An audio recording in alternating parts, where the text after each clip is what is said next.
Nous venons de rencontrer l'honorable président de l'Assemblée nationale et nous lui avons transmis le mémorandum dont la teneur vous sera délivrée dans quelques minutes.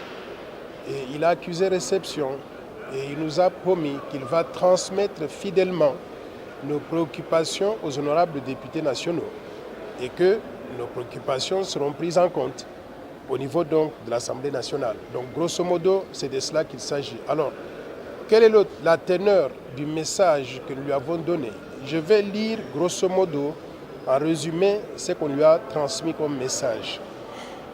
On lui a dit, honorable président de l'Assemblée nationale, nous sommes la force du changement, FDC en sigle, un parti politique créé par arrêté du vice-premier ministre et ministre de l'Intérieur. Notre parti politique a comme vision de développement le plan Marshall pour la reconstruction et le développement de la RDC. Nous militons pour la bonne gouvernance, l'état de droit, la lutte contre les antivaleurs telles que la corruption, le détournement des fonds publics, la prédation des ressources minières. Nous luttons aussi pour la démocratie, le patriotisme, la défense de la souveraineté nationale et de l'intégrité territoriale, le libéralisme économique avec une dose raisonnable de l'interventionnisme étatique et le développement économique et social avec équité. Et nous avons expliqué que par développement économique et social avec équité, nous entendons un développement économique qui profite à tous les Congolais et à toutes les Congolaises sans exception. Pas simplement des histoires qu'on nous présente donc dans les chiffres du cadre macroéconomique, mais nous voulons que ce développement économique se traduise par l'amélioration du vécu quotidien de la population congolaise. Nous lui avons dit, honorable président de l'Assemblée nationale, nous, peuple congolais, nous sommes soucieux de la sécurité et de la protection de l'ensemble du territoire congolais où l'idée de la balkanisation demeure un projet par ceux qui ne cessent de convoiter son immense richesse, sa grandeur d'un pays continent et ses diverses cultures.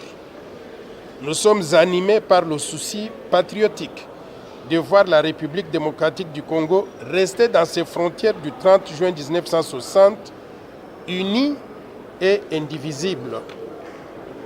Nous demandons à l'Assemblée nationale d'aligner pour débat et vote la proposition de la loi Tchani à cette session de mars 2023. Cette loi protège le pays contre les infiltrations au sommet de l'État et dans certaines fonctions de souveraineté nationale. Nous informons la communauté tant nationale qu'internationale que nous sommes pour la paix, la souveraineté nationale, l'intégrité territoriale, l'unité nationale, la cohésion nationale et le développement économique et social avec équité.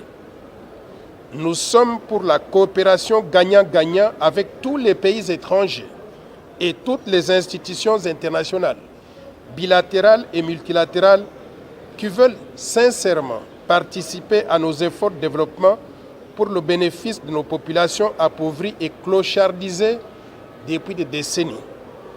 Nous demandons aux pays étrangers et leurs groupes de lobbyistes de ne pas s'immiscer dans les affaires intérieures de la République démocratique du Congo en cherchant à nous imposer des dirigeants qui seraient à leur solde et qui travailleraient contre les intérêts supérieurs du peuple congolais. Nous disons non au tribalisme, au racisme, à la xénophobie et à la balkanisation planifiée de notre pays. Pour terminer, nous invitons les honorables députés nationaux et les sénateurs à prendre leurs responsabilités en tant que représentants légitimes du peuple congolais pour sauver le pays contre ces infiltrations. Nous demandons que nous puissions nous mobiliser tous pour défendre la terre de nos ancêtres en protégeant la souveraineté nationale et l'intégrité territoriale de la République démocratique du Congo.